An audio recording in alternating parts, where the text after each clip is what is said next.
안녕하세요. 문학의 전당에 오신 것을 환영합니다. 오늘 함께할 내용은 박완서님의 단편소설 그의 외롭고 쓸쓸한 밤입니다. 주인공은 단칼에 뵐 수 있는 비수 같은 말을 찾아 매 순간 긴장의 끈을 놓지 않는 카피라이터입니다. 그는 혓바닥 하나로 남자와 여자를 조종할 수 있다고 자부하며 성공 가도를 달립니다. 현란한 말솜씨로 유리하게 이끌어가던 주인공에게 시골에서 어머니가 올라오게 됩니다. 주인공과 아내, 어머니의 삼각관계는 어떻게 흘러가게 될까요? 그럼 함께 그의 외롭고 쓸쓸한 밤의 책장을 열어보겠습니다. 구독과 좋아요, 알림 설정은 시작하는 저에게 큰 힘이 됩니다.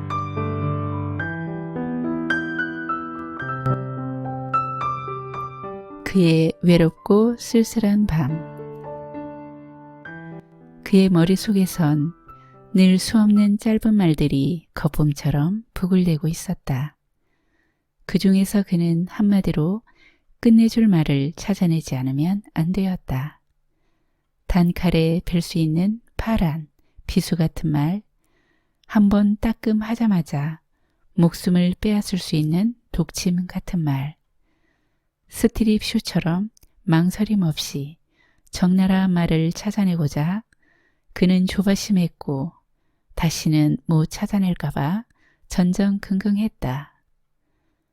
말의 거품 속에서 그런 결정적인 말이 문득 살아있는 생선의 비늘처럼 번뜩일 적에 대비해 그는 항상 바지 주머니에 볼펜이 꽂힌 수첩을 넣고 다녔다.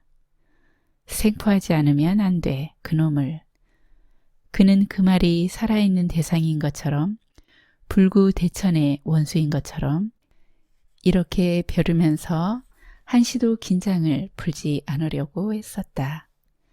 그리고 번화가의 잡단 속에서건 근무시간의 사무실에서건 질탕한 술 좌석에서건 상관없이 그 결정적인 말이 번뜩이기가 무섭게 수첩에 잡아넣으려 들었다.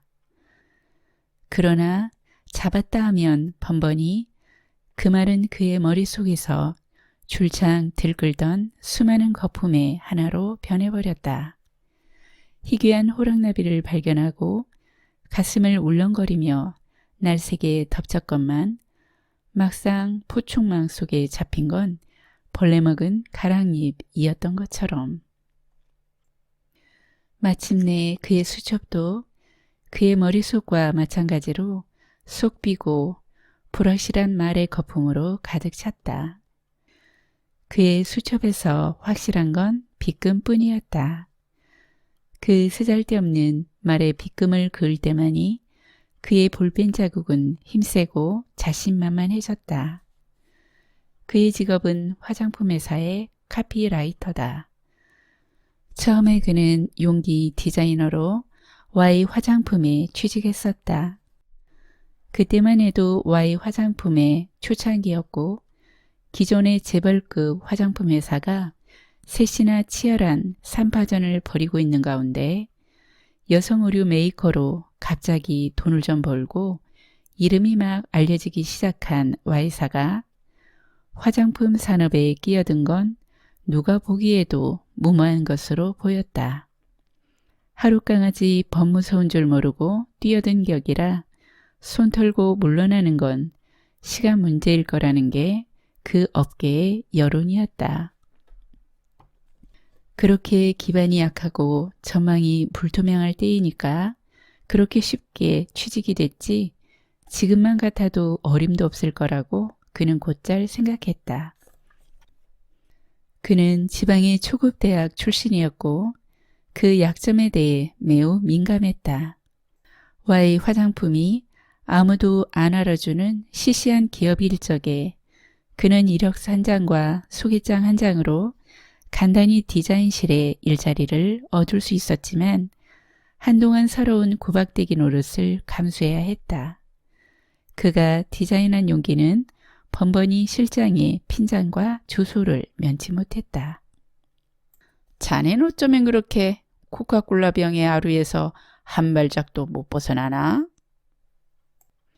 이런 악랄한 야유에 맞서 그는 아름답고 세련되고 기능적인 용기를 만들 생각은 아예 접어두고 오로지 코카콜라 병에서 벗어나기 위해 안간힘을 썼다. 네모난 병, 세모난 병, 가운데가 부른 병을 만들어도 실장의 조소는 한결같았다. 물론 그가 디자인한 용기가 채택된 적은 한 번도 없었다. 아르바이트로 일하는 인류 대학 미대생의 디자인이 채택되는 수모를 겪으면서 그는 자신이 밀려날 날이 가까웠음을 예감했다. 실력이 모자라서가 아니라 다만 학벌 때문에 도태되는 거라고 생각했기 때문에 그의 상심은 참담했고 위로받을 길이 없었다. 또다시 그의 디자인이 코카콜라 병에 비유되는 날 집어던지기 위해 사표를 품고 다니던 최악의 나날, 그에게 뜻밖의 행운이 찾아왔다. 처음으로 시장에서 모일 크림, 로션 등을 통틀어 무슨 화장품이라 명명할 것인가를 현상금까지 내걸어 공모한 끝에 당선된 게 야드르르였다. Y 화장품의 야드르르 로션, 야드르르 영양크림, 야드르르 콜드크림. 그럴듯하게 생각하면 혓바닥을 굴리기가 힘든 것 같이 그럴듯했지만 찜찜하게 생각하면 마냥 찜찜한 이름이었다. 야드르르 하다는 것과 같은 어감의 이름을 가진 기존 화장품 회사 제품이 이미 화장품 시장의 3분의 1 이상을 점유하고 있었기 때문이다. 비열하게도 이미 소비자에게 확고하게 파고든 이름을 슬쩍 모방한 것 같은 자격지심에서 벗어나기 위해 이번엔 야드르르 화장품을 한마디로 규정지을 참신한 캐치프레이즈를 사내에서 모집하기 시작했다. 마녀의 살결 야드르르 로션 어떨까? 채택되리라거나 관심을 끌 수 있으리라는 생각조차 없이 불쑥 튀어나온 말이었다. 구대어 까발리자면 전혀 심리적 근거 없이 저절로 나온 말은 아닌지도 몰랐다.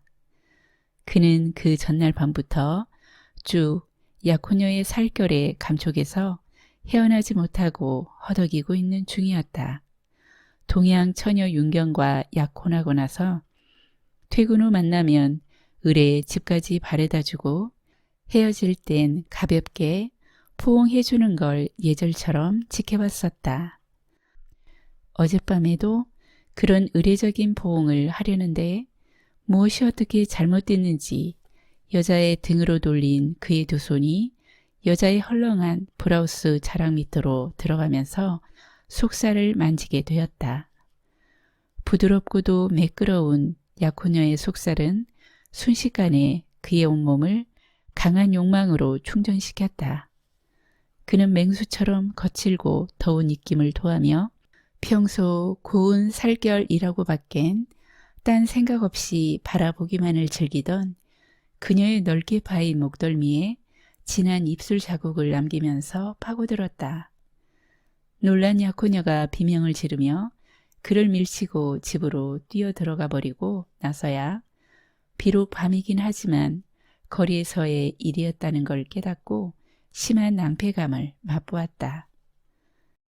그의 마음에 들었다기보다는 집안끼리 아는 사이라 흉엄을 없이 굴다가 어물어물 성사가 된 약혼이어서인지 직업에 대한 불안감 때문인지 약혼녀를 볼 때마다 장차 그가 부양해야 할 짐이라는 부담감 외엔 육체적인 충동을 느낀 적이 거의 없었다.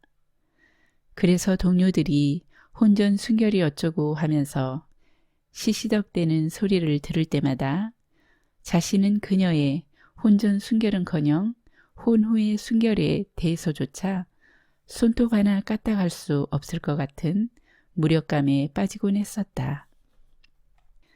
그렇게 자신 없던 욕망이 때와 장소를 가릴 겨를도 없이 그를 뒤흔든 건 순전히 여자의 살결의 마력이었다고 밖에 설명할 수 없었다. 마녀의 살결. 이렇게 불쑥 말해버리고는 자기는 미처 탐험도 못해본 약혼녀의 살결을 만천하에 공개한 것 같은 수치심과 분노에 그는 혼자서 불그락 푸르락 했다. 좋았어. 마녀의 살결. 참신하고 자극적이고 암시적이야. 여자의 잠재의식까지 꿰뚫었어.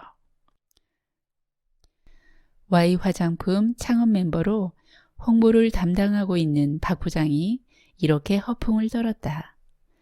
그리고 딴 제품도 그에게 이름을 붙여보라고 했다. 그때까지도 그는 자신이 놀림감이 되고 있는 줄로만 알았기 때문에 될 수 있는 대로 떫은 표정을 짓고 되먹지 않은 이름을 퇴퇴 내뱉었다.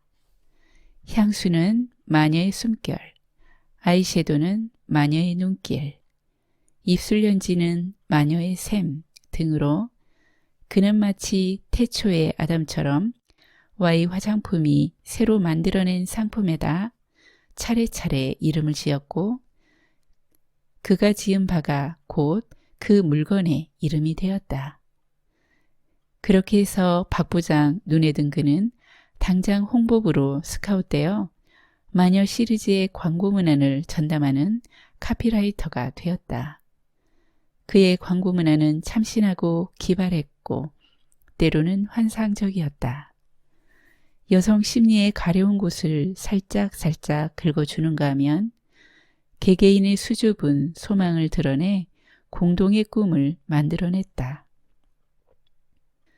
Y 화장품의 신제품은 크게 히트했고 그는 박 부장의 총애뿐 아니라 사장의 신임까지 두터워져 사내에서의 지위가 확고해졌다.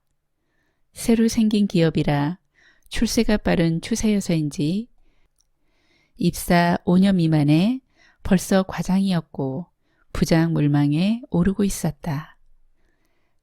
박 부장이 이사가 되면 그가 부장이 되는 건 떼어놓은 당상이라고 스스로도 생각하고 있었다. 그가 Y 화장품에 끼친 공로는 그만큼 자타가 인정하는 바였다. 이름과 말을 만들어내는데 자신이 생기고부터 그가 하는 일은 만사가 형통이었다. 그가 점을 찍고 섭외해서 Y 화장품의 광고 모델로 쓴 무명 배우는 Y 화장품의 급성장과 발을 맞추어 대스타가 되었고 가장 비싸고 콧대 높은 모델이 되었지만 그의 은혜를 잊지 않고 그에게만은 최대의 편의를 제공해 주었다. 그는 또 그가 작성한 광고 문안이 실린 잡지나 신문 광고의 디자인이 마음에 안 든다고 디자인 실장을 자주 나무랐다. 처음엔 그의 상관이었고 그를 악랄하게 모욕 주기를 잘하던 실장과 대등하게 의견 교환을 할 수 있다는 것만으로도 내심 우쭐할 만했다. 그러다가 회사가 잘 되고 그에 대한 윗사람의 신임이 더욱 두터워짐에 따라 실장은 점점 저자세가 돼가고 어느 틈에 그는 실장을 나무라고 비꼬기를 마음대로 하게 됐다. 그는 실장뿐 아니라 디자인실 일을 사사건건 못마땅해 했고 특히 정규대학을 졸업하고 입사한 신입사원들이 디자인한 용기나 광고 CF 디자인을 모욕적인 말로 험잡기를 좋아했다. 그건 당장 윗사람의 귀에 들어가 곧 윗사람의 의견이 되었고 더욱 가관인 건 실장까지 거기 동조함으로써 그에게 아부하려 드는 거였다. 한마디로 그는 아나무인이었다. 그의 마음을 좀먹고 있는 불안에 대해 아무도 몰랐다. 어느 휴일이었다. 휴일인데도 그는 광고일로 사람을 몇 사람 만나고 그날따라 이상하게 일이 뜻대로 안 돼 어둡기 전에 혼자가 됐다. 술 사겠다는 친구 없이 혼자가 됐다는 게 이상하도록 그를 어쩔 줄 모르게 했다. 남처럼 처자식과 주말 여행이나 오붓한 저녁 시간을 못 갖는 걸 그는 늘 아내에게 미안한 채 했지만 사업상이란 당당한 핑계를 가지고 있었다. 그날 그는 모처럼 처자식을 밖으로 불러내서 외식을 할 수도 있었고 일찍 들어가 아내의 요리 솜씨를 찬양해주고 아이들을 무등 태우고 그 토실토실한 가랑이 사이로 즐거운 나의 집을 사뭇 감개무량하게 감상할 수도 있었다. 그러나 그는 그렇게 하지 않았다. 자유롭게 쓸 수 있는 대여섯 시간을 앞에 두고 우두망차를 하면서도 집에 들어가긴 싫었다. 그는 버림받은 것처럼 쓸쓸했고 그 쓸쓸한 모습을 아내에게 보이는 건 영락한 신세를 보이는 것만큼이나 자존심 상하는 일이었다. 그는 마치 실직하고서도 당분간 그 사실을 숨기고 집 나와 길바닥을 헤매는 이야기 속에 불쌍한 가장처럼 처량하고 지루하게 그러나 비장한 사명감마저 느끼며 번화가를 헤맸다. 최양을 만난 것은 그때였다. 최양은 그의 사무실에서 급사로 일하면서 야간 상고에 다니는 여학생이었다.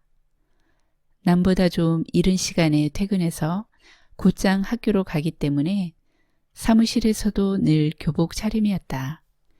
귀 밑 1cm가 넘지 않은 짧은 단발과 풀이 선 흰 칼라 때문에 목이 꼿꼿해서 그런지 딱딱하고 익지 않은 인상의 소녀였다. 그러나 밖에서 본 그녀는 몸매가 드러나는 티셔츠에 청바지를 입고 앞머리를 부드럽게 앞으로 내린 게 성숙하고 여자다워 보였다. 그는 최양의 변모에 허풍스럽게 놀라며 최대의 찬사를 보냈다. 최양은 얼떨떨해서 얼굴을 붉혔다. 그는 뱃속이 근질근질해져서 괜히 시시덕 대면서 데이트하러 나왔나 보지 하고 떠보았다. 최양은 아니라고 벌쩍 뛰었다. 그럼 빵 사줄까? 그는 불량 소년처럼 눈을 찡긋하면서 들뜬 소리를 냈다. 최양은 좋다고도 싫다고도 안 했지만 그는 앞장섰고 그녀가 뒤따르는 걸 느꼈다.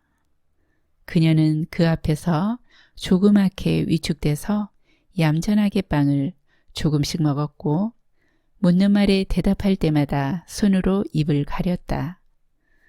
그는 최양이 어쩌나 보려고 맥주 마시러 같이 안 가겠느냐고 노골적으로 유혹했다. 최양은 대답하지 않았다. 호기심과 두려움을 은밀하게 처리하기엔 소녀는 아직 어렸다. 그런 게 색칠하듯이 선명하게 애뜬 얼굴에 얼룩지는 걸 그는 명구스럽도록 빤히 쳐다보며 말했다. 싫으면 안 따라와도 돼. 싫지만 따라가겠어요. 미처 꿈에들 새 없이 불쑥 튀어나온 정직한 말엔 소녀도 놀란 것 같았고 그 역시 뜻밖이었다. 왜? 싫은데 왜? 그는 나이값도 못하고 조급하게 추궁했다. 과장님은 지금 전성시대니까요. 소녀가 그를 곁눈질하며 교활하게 웃는다. 그는 마치 찬물을 끼얹은 것처럼 심심한 시간에 소녀를 희롱하는 늘적지근한 재미에서 퍼뜩 정신을 차렸다.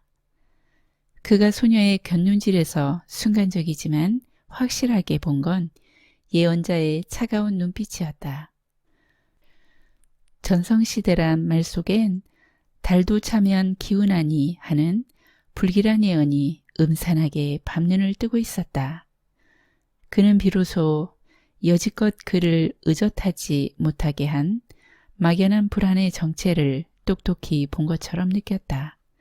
그건 바로 그의 발밑에서 그를 기다리고 있는 내리막길이었다. 그는 자기가 과분하게 출세했다는 걸 일찍부터 알고 있었지만 혼자만의 비밀인 줄 알았다. 최악 따위 말단의 사왕까지 그 낌새를 눈치채고 있을 줄이야.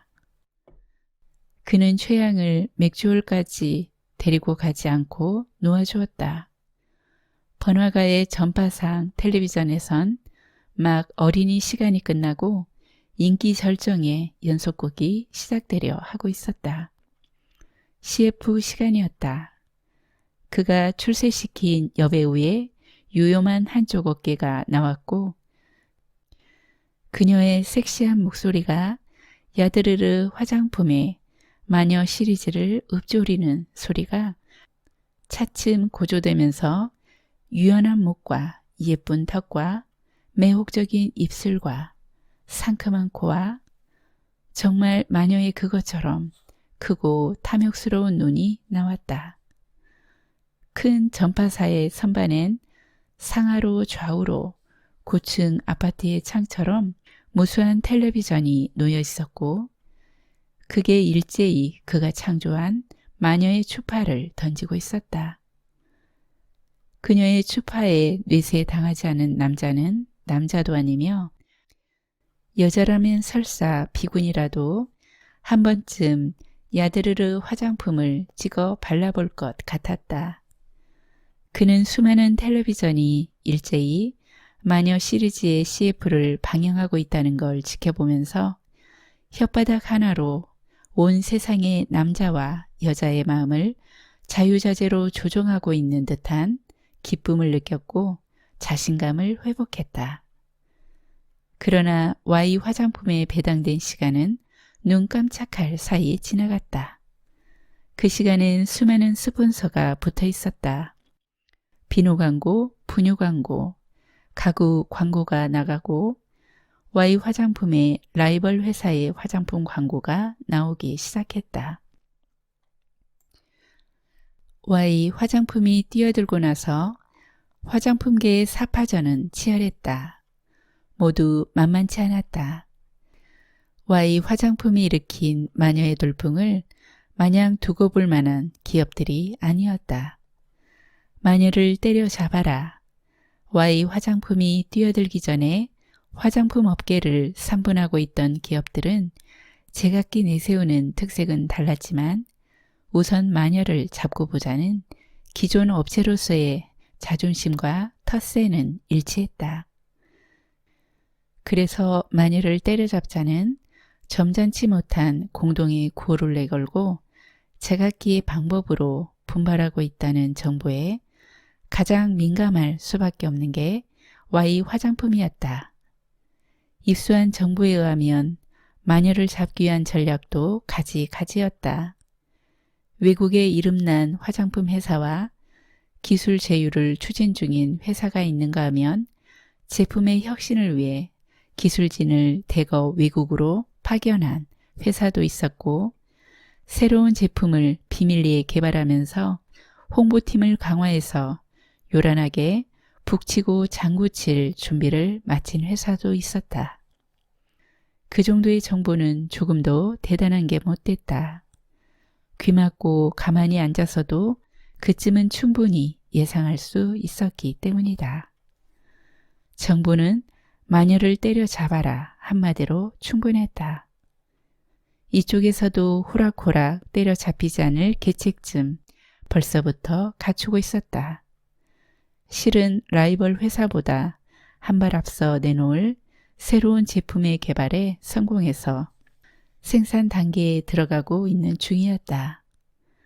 그러나 그것이 시중에 나올 시기도 딴 회사 제품보다 한 발 앞설 것은 물론 마녀 시리즈의 단물이 어느 정도 빠진 시기여야 한다는 미묘한 문제를 안고 있었다.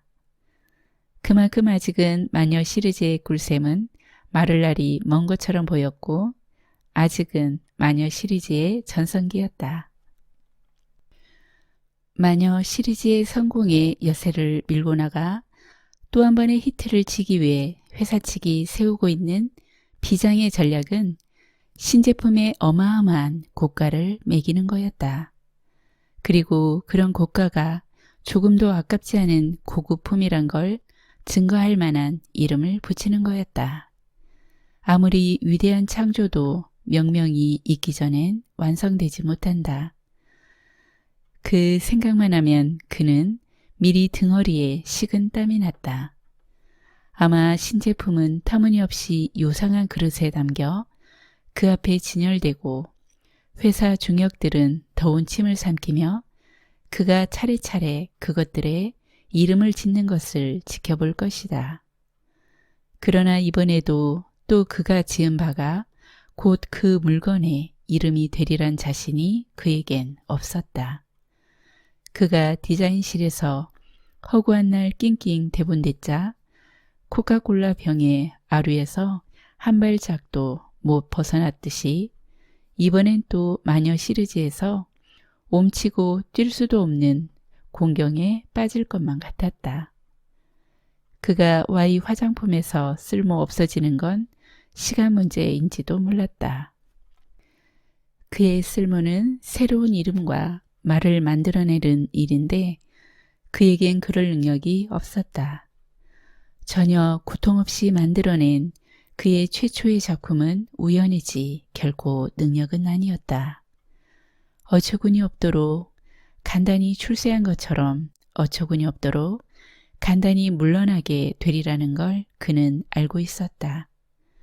물론 그가 바라는 건 그렇게 되지 않는 거였다. 그래서 그의 머릿속에선 늘 수없는 짧은 말들이 거품처럼 부글댔고 그 중에서 한마디로 끝내줄 참신하고 암시적인 말을 찾아내고자 조바심했고 다시는 못 찾아낼까봐 전전긍긍했다. 취향을 보내고 울적한 김에 맥주 한잔 한다는 게 어울릴 때 하던 버릇으로 혼자서도 2차, 3차까지 하고서야 아파트로 돌아왔다. 술 취한 눈에 불밝은 아파트의 무수한 창이 전파사 진열대 위에서 똑같은 화면을 방영하는 텔레비전처럼 보였다. 화면엔 부부의 침실이 나왔다.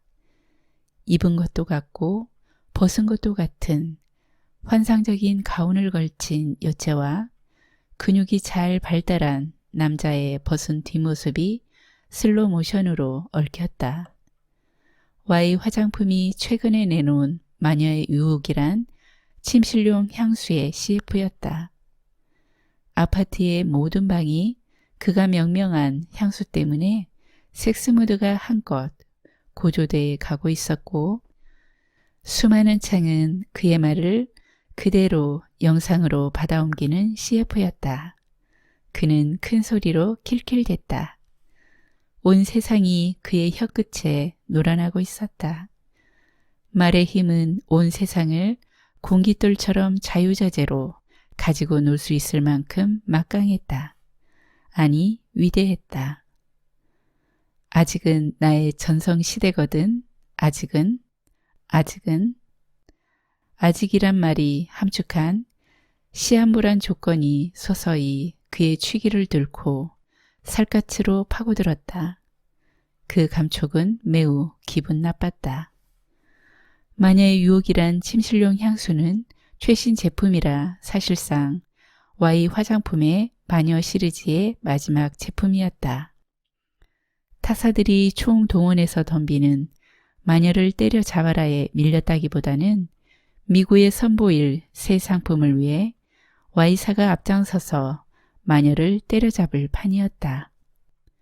그 마녀와 운명을 같이 하느냐, 기사회생하느냐는 오로지 그의 혀끝에 달렸다는 걸 그는 알고 있었다.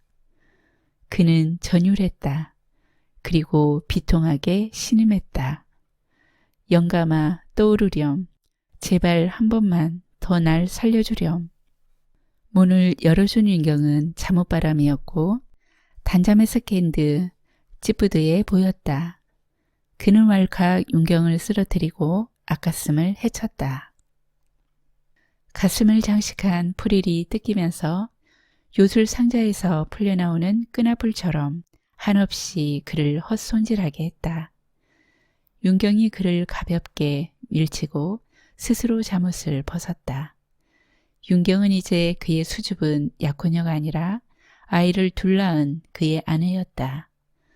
풍만한 몸을 그 앞에 송두리째 내던졌다. 그는 우선 목덜미에 입술을 댔다. 영감아 떠오르렴 한 번만 더. 그는 호펼기처럼 잔혹하게 아내의 몸을 학대하면서 이렇게 간청했다.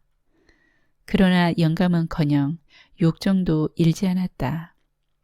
아내가 그의 앞에 시루라기 하나 걸치지 않기를 망설이지 않은 것처럼 아내의 몸엔 시루라기만한 신비한 구석도 남아있지 않았다는데 그는 낭패했다. 아내가 먼저 잠옷 벗듯이 가볍게 그를 밀어내면서 비웃었다. 술 취하면 아무것도 못하는 주제에. 다음 날 아침 윤경의 태도는 암만 해도 좀 이상했다. 인삼가루를 탄 꿀물이 머리맡에 놓인 것이나 아이들을 시켜서 베개를 빼내게 하는 수법으로 마냥 이불 속에서 빈둥대지 못하게 하는 것이나 부엌 쪽에서 끼쳐오는 칼칼한 북엇국 냄새나 다 보통 술 깬 날 아침과 다름없었으나 그의 곁을 스치는 윤경에게선 전혀 색다른 찬바람이 끼쳐오고 있었다. 술 취하면 아무것도 못하는 주제에 만날 술만 퍼마시는 남편에 대한 무언의 시위인가? 그렇다면 아침에라도 아내의 욕구불만을 풀어줄 것도 없고 그럴 자신은 제법 뿌듯했지만 2살, 4살짜리 아이들 때문에 그럴 처지도 못됐다. 그는 밥상에서 북엇국을 한 대접 깨끗이 비우고 나서 열적게 웃으면서 말했다. 오늘 저녁 밖에서 전화할까? 근사한 데서 저녁이나 같이 하면서 기분 낼까? 맨날 늦게 들어온다고 집구석에서 양양대기만 할 게 아니라 가끔 퇴근 길목을 지키고 섰다가 남편을 근사한 데로 유혹한다고 해서 가정부인의 체면이 깎이는 건 아닐 텐데. 그는 자기가 생각해도 아부인지 비방인지 모를 아리송한 말을 함부로 지껴렸다. 그러잖아도 오늘 저녁엔 퇴근길목을 지키고 섰을 참이에요. 윤경이 심각하고도 표독하게 말했다. 미안, 정말 미안. 나라고 당신의 참을성에도 한도가 있다는 걸 왜 모르겠어. 다 알면서도 워낙 사업상 바쁘다 보니. 오늘은 절대로 그 사업상 바쁜 거 못 봐줄 테니 그런 줄 알아요. 여보케야, 이따 전화함하고 선수 쳤잖아. 말로 선수를 친 게 중요한 게 아니라 오늘 저녁 시간을 정말 비워두는 게 중요하다니까요. 형편 봐서 그렇게 하도록 노력하리다. 그는 짐짓 서둘러 출근 준비를 했다. 형편 보고 어쩌고 할 수가 없게 돼 있어요. 지금 만날 장소를 아주 정하고 나가요. 윤경이 그의 옷소매를 매섭게 붙들고 늘어지면서 말했다. 그제서야 그는 윤경의 태도에 처음부터 그가 넘겨짚은 억압된 욕망의 낌새가 전혀 없었다는 걸 알아차렸다. 뜻밖이었다. 이 여편네가? 그는 윤경에게가 아니라 예기치 못한 일에 약한 자신에게 화를 내면서 옷소매를 뿌리쳤다. 서울역 구내다방에서 7시에 만나요. 서울역 구내다방? 하필 왜 서울역이야? 오늘 당신 어머니가 상경하신대요. 7시 50분에 도착하는 기차로. 왜 갑자기 어머니가 상경하실까? 당신이 한번 다녀가시라고 편지했다면서요. 윤경이는 말꼬리로 눕고 눈으론 그를 매섭게 노려보며 말한다. 그런 그녀의 표정은 그에 대한 비난과 야유와 원망을 한꺼번에 표현하고 있었다. 설에 못 내려가는 대신 한번 그래 본 걸 가지고 노인네도 참. 그는 무심결에 털어놓은 자신의 거짓으로 가득 찬 속셈이 부끄러워 벌컥 화를 냈다. 아들네 오시는 게 무슨 흉이야? 우리도 이만큼 잘 살게 됐겠다. 더군다나 편히 모실 방까지 꾸며놓았겠다. 잘 됐지 뭐. 여보, 실은 그 방 때문에 걱정이에요. 우리가 공연한 지 했나 봐요. 윤경의 태도가 갑자기 운운성스럽게 누그러졌다. 그가 처음 장만한 아파트엔 3개의 방이 있었고 가장 큰 방은 부부의 방, 작은 방 중에 하나는 아이들 방인 건 당연했지만 나머지 한 방을 할머니 방이라고 특이하게 명명한 건 순전히 그의 발상이었다. 처음으로 서울에 내 집을 장만하고 나니 지질이 못 사는 주제에 자식만 많은 시골 큰형집에서 여러 손자들과 아직 시집장가 못 간 장대 같은 자기 자식들 때문에 편히 다리 뻗고 잘방 하나 따로 없이 지내는 시골 어머니 생각이 얼핏 난 게 빈방을 할머니 방이라고 이름 붙이는 감상적인 계기가 된 건 사실이지만 어머니를 정말 모실 생각은 해본 적이 없었다. 그보다는 자신의 이름 붙이는 재주에 두고두고 자화자찬을 금치 못했다. 왜냐하면 할머니 방이란 이름 때문에 그들 부부는 그 빈방덕을 톡톡히 보게 됐기 때문이다. 집들이 할 때 그의 친구는 물론 나이 지극한 상사들까지 할머니 방을 따로 꾸며놓고 시골 어머니를 모셔오려고 애쓰는 그의 효성에 감동하고 그의 인간성 가지를 재평가하려 들었기 때문이다.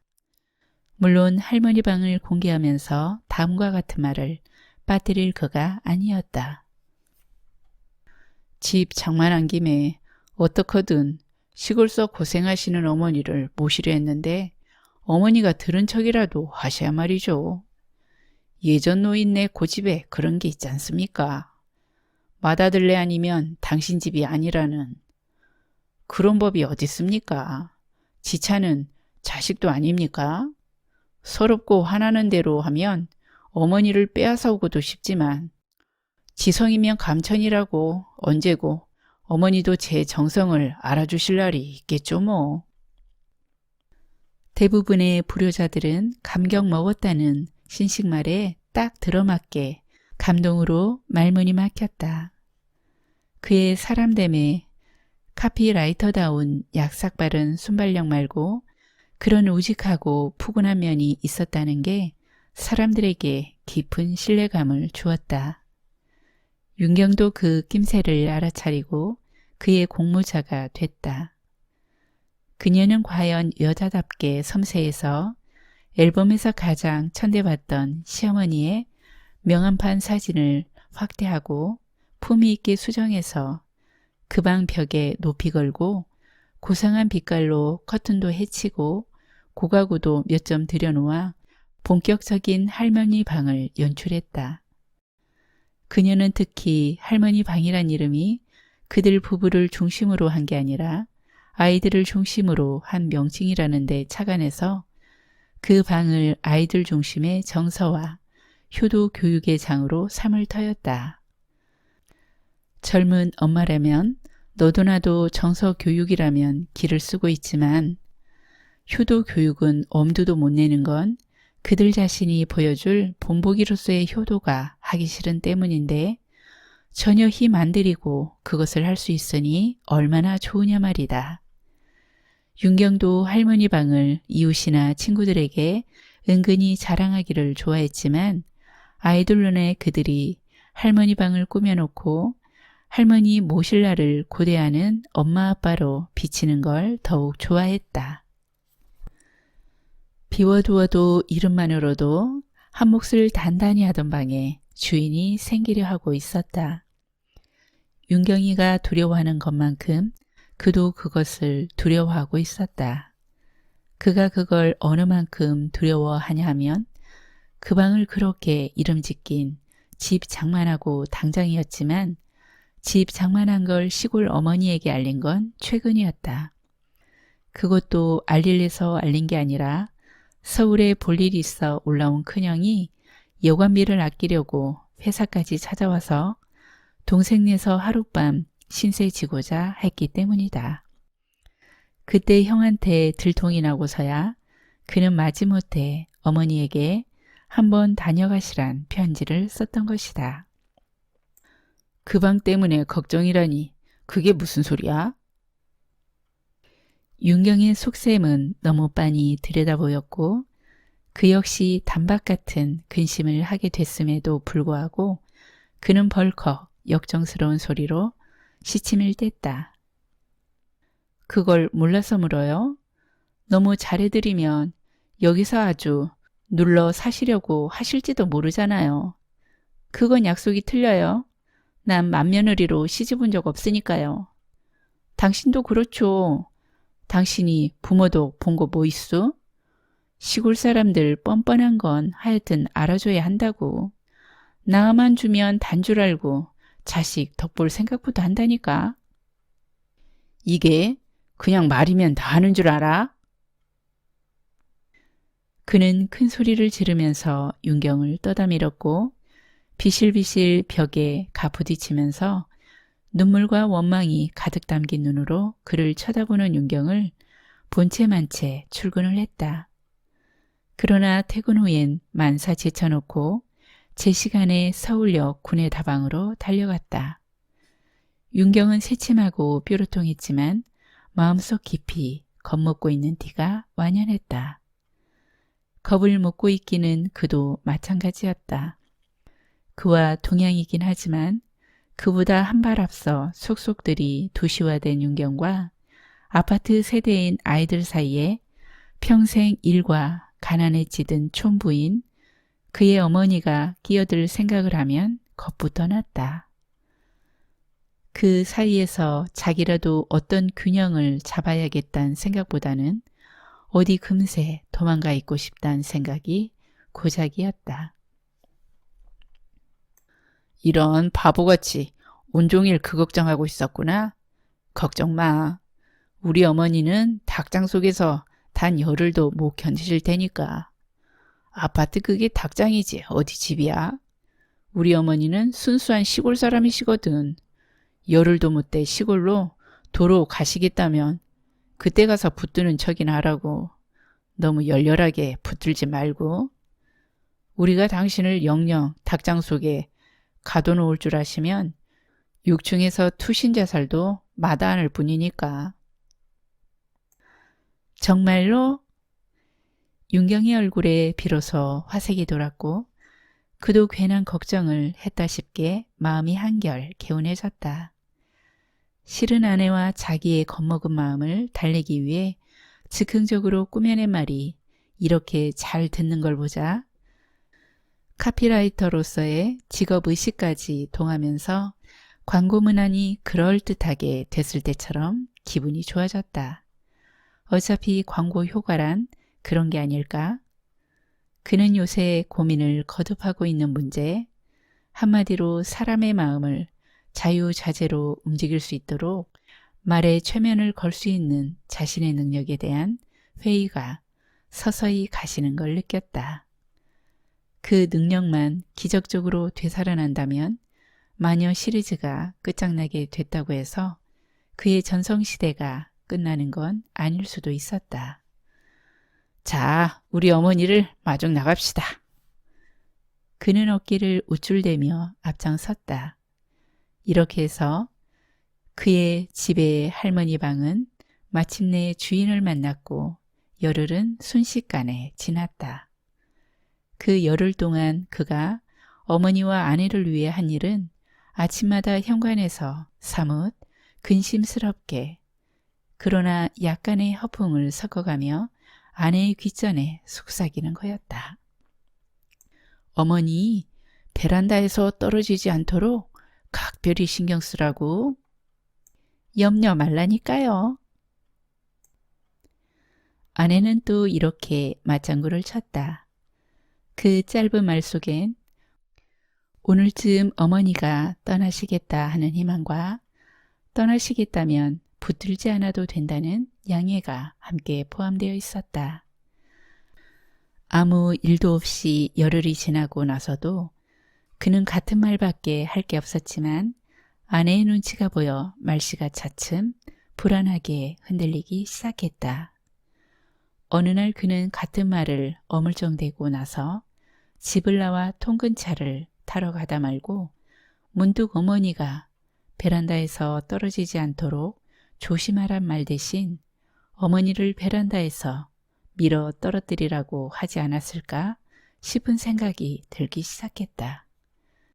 혓바닥이 그렇게 잘못 굴렀다고 쳐도 끔찍하고 그런 생각이 잠깐 머리를 스치기만 한 거라도 끔찍했다. 더 끔찍한 건 아내가 어느 날 어머니를 베란다에서 밀어 떨어뜨릴지도 모른다는 의심이었다. 그는 그날 직장에서 온종일 안절부절을 못했고 집에 돌아와서 그동안 아무 일도 없었다는 걸 알고 나서야 휴 안도의 숨을 내쉬었다. 그 후부터 그는 행여나 혓바닥이 잘못 돌까 겁이 나서 아침마다 아내에게 하던 그 말을 안 하게 되었다. 말을 안 한다고 해서 그런 의심까지 안 하게 된 건 아니었다. 그는 허구한 날 그 고약한 의심으로 살이 말랐지만 집에선 아무 일도 일어나지 않았다. 마침내 그는 자신이 전전긍긍하고 있는 게 무슨 일이 일어날까 봐서인지 안 일어날까 봐서인지를 분간할 수가 없게 되었다. 그런 끔찍한 일이 일어나도 안 되겠지만 그가 지금 당면한 말없는 불화가 마냥 계속된다는 것도 끔찍한 일이었다. 그들 부부 사이에 어머니가 끼어들고부터는 세 사람이 그를 정점으로 등거리를 유지하면서 널빤지처럼 확고부동한 불화를 떠받들고 있었다. 누가 먼저 그 상태를 견딜 수 없어지나가 문제였다. 윤경도 그렇겠지만 그도 물론 어머니가 먼저 그 불화를 받는 달인 노릇을 이탈해 주기를 바랐다. 어느 화창한 일요일 기분 좋은 늦잠에서 깨어난 그는 머리맡에서 인삼 가루를 탄 꾸물 대신 나비처럼 접은 편지를 발견했다. 당신 보십시오. 당분간 나가 있겠으니 용서하십시오. 어느 날 문득 베란다에서 떨어지고 싶은 사람은 어머님이 아니라 나란 생각이 들더군요. 그 생각이 들고부턴 더욱 견딜 수가 없어서 집 나갈 생각까지 하게 됐습니다. 우리 사이에 이런 뜻하지 않는 일이 당분간의 불행이기만을 빌 따름입니다. 언제 돌아오겠느냐고 묻지 마세요. 그건 당신에게 달렸고 내가 당신에게 수시로 던지고 싶은 질문이니까요. 당분간 고생 되시더라도 잘 견디시며 선처 있으시길 빕니다. 그의 어머니가 말없이 인삼 가루를 탄 꿀물을 쟁반에 받쳐들고 들어왔다. 그는 그것을 스디쓴 입맛을 다시며 받아 마셨다. 아침상 반 왔다. 어서 세수해야지. 문 밖에서 들리는 어머니의 목소리는 그가 어려서 듣던 아직 젊은 날의 어머니 목소리처럼 앳되고 달뜬 소리였다. 그는 식탁에 앉아서 먼저 조간신문을 보는 척 신문으로 얼굴을 가리고 물었다. 애미는요? 글쎄다. 잠깐 나갔나 보다. 제풀에 나간 사람은 제풀에 들어와야지. 찾아 나서는 게 아니야. 알았냐? 어머니의 수금거림은 작은 벌레처럼 그의 귓전과 등허리에서 숨을 댔다.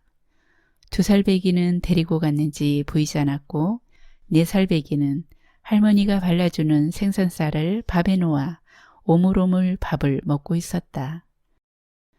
그는 밥을 뜨는 둥 마는 둥 했지만 어머니는 별로 신경 쓰는 것 같지 않게 예사로운 얼굴로 설거지를 시작했다. 못에 걸린 윤경에 앞치마를 떼서 두르고 고무장갑을 끼더니 더운 물 찬물을 알맞게 섞어 틀고 설거지용 물비누를 거품나게 풀었다.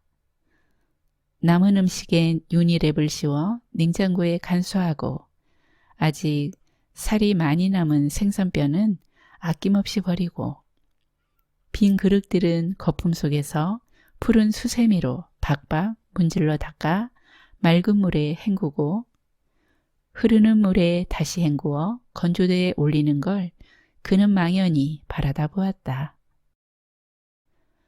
그가 마루에 나앉자 어머니는 가스레인지를 들고 물 주전자를 얹었다. 그리고 찻잔을 2개 꺼내더니 커피와 프림과 설탕을 한 숟갈씩 넣고 끓는 물을 부었다. 간이 맞았나 모르겠다.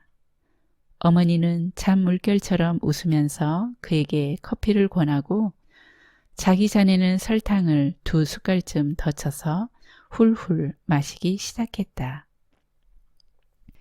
그의 가슴은 몽우리가 얹은 것처럼 무겁고 답답해서 커피도 잘 넘어가지 않았다. 덜 달면 설탕을 더 쳐서 먹지 그러냐? 아니에요. 그는 어머니가 설탕을 더 쳐줄까봐 얼른 그것을 마셨다. 나도 이제 코피차인이 바뀌었나 봐. 아침 저녁 안 마시면 정신이 안 나는 것 같단다. 나 먼저 목욕하랴?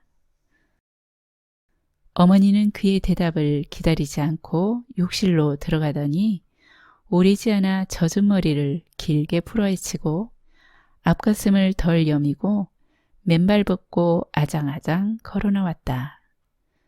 그의 아내도 욕실에서 나올 땐 꼭 그런 모습이었다. 목욕도 인이 박히니까 하루도 안 하면 군실거려서 얘야 딴 건 몰라도 목욕은 인 박힐만 하더라. 이 애미 살결 고와진 것 좀 보렴. 내가 색경을 봐도 10년도 넘어 젊어진 것 같더라. 안 그러냐? 어머니가 부득부득 그의 손을 끌어당겨 손등을 만져보게 했다. 탄력은 없이 밀리는 살갗이 눌러붙은 것처럼 나글나글한 게 싫어서 그는 얼른 손을 오므렸다. 막연한 분노와 죄의식을 조막소니처럼 옹색하게 움켜쥐고 그는 될 수 있는 대로 무표정하게 들었다. 철나고부터 객지로만 떠돌아 어머니의 손을 만져본 게 언제인지 몰랐다. 그러나 어머니의 손이 어떻다는 건 어머니의 어떤 인상보다도 강렬하게 남아있었다. 부엌일, 들일, 내 집일, 남의 일 가리지 않았을 뿐더러 힘든 가래질, 마당질까지 해내던 어머니의 손은 그에게 힘과 고난의 상징으로 남아있었다. 어쩌다 잡아본 어머니의 손은 믿음직스러웠고 물것에 물린 등을 긁어줄 때에 어머니의 손끝은 칫솔처럼 거칠어서 그렇게 시원할 수가 없었다. 저 여자는 내 어머니가 아닐지도 몰라. 그렇다면 저 늙은 여자는 도대체 누구란 말인가? 그는 그런 생급스러운 생각을 하면서도 시문으로 눈앞을 가리고 어머니를 직시하기를 피했다. 그러나 어머니는 무릎이 닿을 만큼 바싹 그에게로 다가와서 소곤거리기 시작했다. 아범아, 아범이 이렇게까지 큰 성공을 한 줄을 몰랐구나. 진작 알았으면 애미가 고생을 좀 덜하는 건데. 그래 말인데 나만 이렇게 호강을 하고 있자니 몸은 편한데 마음이 안 편해. 너희 큰형이야. 제 딸린 식솔이 워낙 많아 따로 생각해줘도 부질없는 어르신이 이미 굳힌 팔자다 제쳐놓겠는데 덕구 덕기 생각을 하면 그렇질 못해. 아직 짝도 못 채워준 앞길이 장창한 그것들을 생각을 하면 자다가도 비단 이불이 천근이고 입합에 괴기국도 목구멍에 칵 걸린다니까. 그래서 말인데 그는 앞을 가린 시문을 철썩 소리가 나게 제치면서 반색을 했다. 그러면요, 어머니. 걔들을 어머니가 돌보셔야지 누가 돌봅니까? 형님과 형수님이 무던하다곤 해도 어머니께서 돌보시는 것만 하겠어요? 시집장가 보내는 문제도 그렇고요. 그는 속으로 오늘 차로 보내긴 너무 서둔다 싶어 내일 첫 차 표쯤을 끊을 요량을 하며 이렇게 신바람을 냈다. 아범아, 너도 그렇게 생각하냐? 아범이 그럴 줄 알았다니까. 그럼 어여 편지해 시골에다. 얼마나 좋아라고 뛰어 올라오겠냐. 걔들이 와도 너희 신세에 크게 앉아. 몸들 건강하겠다. 덕구는 네가 취직시켜주면 곧 밥벌이 할 테고 덕희도 옳게 살림 좀 거들어주면 되고 어멈이 제 식구끼리 살았으니까 그 약골에 혼자 해먹었지. 시엠이 시동생 거느리려면 드난꾼 하나 있어야지. 어림도 없어야. 남 들고 뭐 있냐. 주거니 받거니 쉬니 올케끼리 해먹으면 됐지. 걔들이 절대로 공밥은 안 먹을 테니까 걱정 마라. 그러고 방은 내 방이 만장 같은데 무슨 걱정이야. 그러니 암 근심 말고 불러 올리기만 해. 걔들도 이 좋은 집에서 호강 좀 하게. 그러면서 어머니는 젖은 머리에 빗질을 하기 시작했다. 윤경의 빨간 자로 달린 브러쉬가 은비머리를 길게 빗어내리면서 그에게로 축축한 물기를 튀겼다. 오, 어머니! 그는 비명을 질렀다. 어머니, 이까지 집이 뭐가 좋다고 그러세요? 마당도 없는 닭장 같은 집이 이건 집이 아니라 닭장이란 말이에요. 아파트를 닭장이라고 한 건 그의 창작은 아니었지만 그의 마녀 시리즈 못지않은 수작이라고 생각했고 그는 그 말에 기사 회생에 유행수를 걸고 이렇게 부르짖었다. 에이 숭없다. 이 좋은 집이 닭장이라니 벌받을라. 이건 극락이다. 극락. 언제 죽어서 고생면하고 극락 가서 편히 쉬나 했더니 아들 잘 둔 덕에 살아서 극락이니 이 안이 좋으냐. 오, 제발 어머니. 그는 풀썩 어머니 발밑에 무릎을 꿇었다. 그러나 다음 말을 뭐라고 이을 줄을 몰랐다. 그때 그를 엄습한 참담한 느낌은 어머니를 결코 내칠 수 없으리라는 절망감만이 아니었다. 다시는 재기할 수 없을 것 같은 패배감이 오히려 더했다. 그를 패배시킨 건 어머니가 아니라 말이었다. 그가 만들어낸 한마디로 끝내주는 반짝이는 말. 온 세상의 사람 마음을 자유자재로 농감 부릴 수 있는 마술의 언어. 그에게 작은 성공과 교만과 닭장 속의 안일과 예쁜 처자식을 보장해준 요사스러운 말들이 갑자기 등을 돌리고 나를 세웠고 그는 참다랗게 패한 것이다. 그러나 조금도 억울하진 않았다. 그가 당한 건 복수였고 말들의 복수는 정당하단 생각이 들었다. 그 역시 말을 무참하게 학대했으니까. 변명의 여지 없이 재기의 의지 없이 패한 느낌은 외롭고 쓸쓸했다. 그는 어머니의 치마폭에 얼굴을 묻었다. 어렸을 적 외롭고 쓸쓸할 때 그랬듯이. 외롭고 쓸쓸한 어린 날 어머니의 치마폭에 얼굴을 묻으면 지난 고생과 가난의 냄새가 났었고 그 냄새는 그의 다친 마음을 부드럽게 어루만졌고 새로운 기운과 꿈을 불어넣어 주었다. 지금 그 냄새는 어디 있는가? 그는 냄새를 찾아 열심히 코를 벌름댔다. 그러나 어머니의 치마폭에선 그의 집에 지천으로 있는 마녀의 어쩌고 하는 화장품 냄새만 코를 찌를 뿐이었다.